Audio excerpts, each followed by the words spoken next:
Hello, you lot. I's the Orc. Sorry about this other 40k fanatics. I crumped 'em good. They's wanna do some beaky space marine video. Well, I crumped 'em good. Knocked their heads about. They be up in a few minutes. But we's all know what month it is. It's October. So, next video is gonna be about the boys. And if I have to come back here, I'm gonna be doing more than cracking a few skulls. I's gonna crump 'em good. Whoa! Death is nothing compared to vindication. Hey, all you 40k fanatics. So, I'm sorry about that. Not sure how an orc managed to crash my recording session, but let's just roll with it this week. So, this week's video, in honor of Halloween and the spooky month that we are in, October, will be about the scariest and possibly craziest Primarch of them all, Konrad Curze, who was also known by his alter ego, the Night Haunter. Let's get into it. Konrad Curze was the Primarch of the 8th Legion, also known as the Night Lords. Conrad's origin starts off in quite the grimdark fashion, which is accustomed to 40k. His earliest memory was of his gestation capsule crashing down on his homeworld of Nostromo. It plowed through layers and layers of Hive City, the planet's crust, and then it finally came to rest inside the planet's molten core. His first experience in life, as an infant, mind you, was clawing his way through molten slag and then digging his way to the surface. To be honest, his homeworld of Nostromo wasn't much better than that. It was a planet of darkness, which circled a dying star. Nostromo was covered in sprawling, overpopulated hive cities where the entire populace of the planet supported these hive cities and the noble elite by working in huge mines and refineries, although most of them pretty much lived in abject poverty and squalor, working their entire lives in these mines while the wealthy benefited. The people lived cruel, depressing lives, never seeing the light or knowing any kindness. Crime ran rampant across the globe, and overpopulation was only kept in check by the suicide rate. This custom and culture of the planet kind of deeply reflected the Primarch's youth. Unlike many of the other Primarchs, Conrad grew up without a family.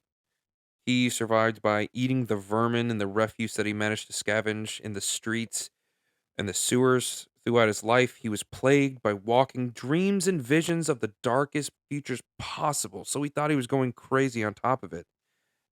Conrad lived a dark existence among the ruins, shadows, and broken buildings of the planet, using his Primarch's will and strength that only someone is gifted as an emperor's son. The Primarch, who would go on to be called Konrad Curze, would slaughter his attackers, dragging them into the dark places that he called home. Finally, he would learn speech of the native existence of all on Nostromo by eating the flesh of those that he had killed in his self defense. It was through the genetic memories of those consumed that Conrad learned and became aware of the changes that needed to happen on Nostromo. Refusing to become a killer, a criminal, or a corrupt nobleman, Conrad chose justice. The muggers, the rapists, and the street thugs soon started to disappear from their holds. Then, all of a sudden, they'd be discovered one day on the walls of buildings with their skin flayed. The Primarch would mutilate their bodies and hang them from buildings and railings. Soon, the populace would whisper a name under the hushed tones of their voices, and that name was the Night Haunter. Now, I want to make it very clear he was not called Konrad Kurz. Like I said before, he grew up with no family, no friends, nothing. It wasn't until people started calling him the Night Haunter that he had a name. So from now on, I will call him the Night Haunter until later. The Primarch had never had a name before, so he wore it like a cloak to instill fear in those that he preyed upon. Eventually, the nobles attempted to stop him. They sent out hunting parties that would be wiped out and mutilated, and only a survivor would bring back the message from the Night Haunter after he had gouged out their eyes and ripped off their ears and possibly limbs as well. That message was, I am coming for you. The corrupt politicians and leaders that benefited off the slave work and torture of their lowers would turn up in the streets. Most would be unrecognizable. Their bodies would litter gutters, stopping up streets, and just be completely mutilated. Crime across the planet would drop to almost 0%. He would present himself before the aristocracy, even, and give them an ultimatum: kneel to him or be destroyed. The Night Haunter was now the Dark King of Nostromo. Under the Night Haunter's rule, Nostromo actually flourished. With a greedy expedience, he learned everything that he possibly could so he could be a better leader. He would lead the people into a higher standard of living, and trade with nearby planets tripled the economy. People were more efficient at their work. Everyone was honest with each other, never wanting more than what their neighbor had.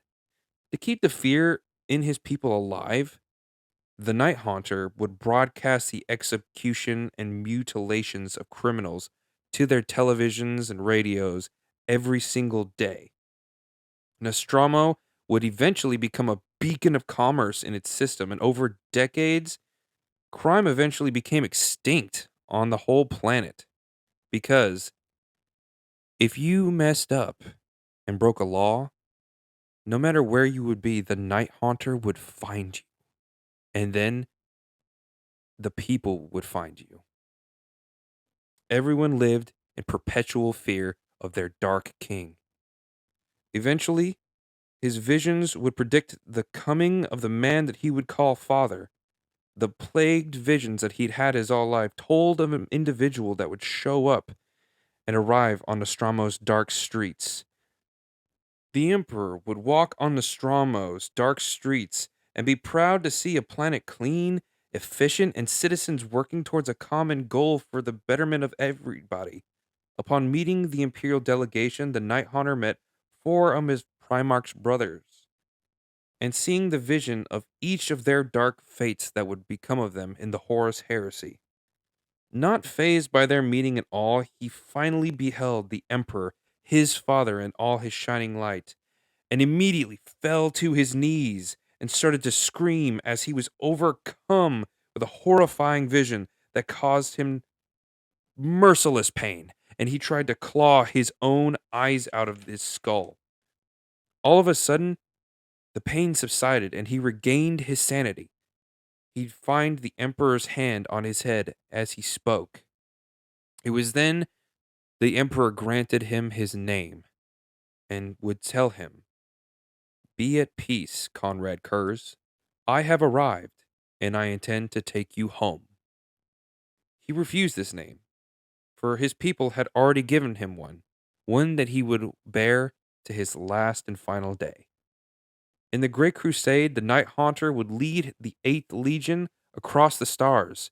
Naming his gene sons the Night Lords, Konrad Curze struck fear into the hearts of untold number of imperial citizens, all in the Emperor's name. A fear that many remember even to this day. And that's Konrad Curze, everybody. Thanks for listening. I appreciate it. Go check out our socials if you get the chance. More videos to come out in a sort of weird fashion this week. We're going to go from Night Lords to Orcs. So we are posting this video on Konrad Curze. Next week, we'll be doing Orcs in honor of our Orktober.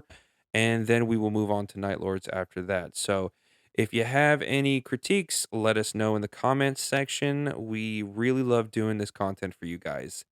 Remember to like, comment, and subscribe. And peace.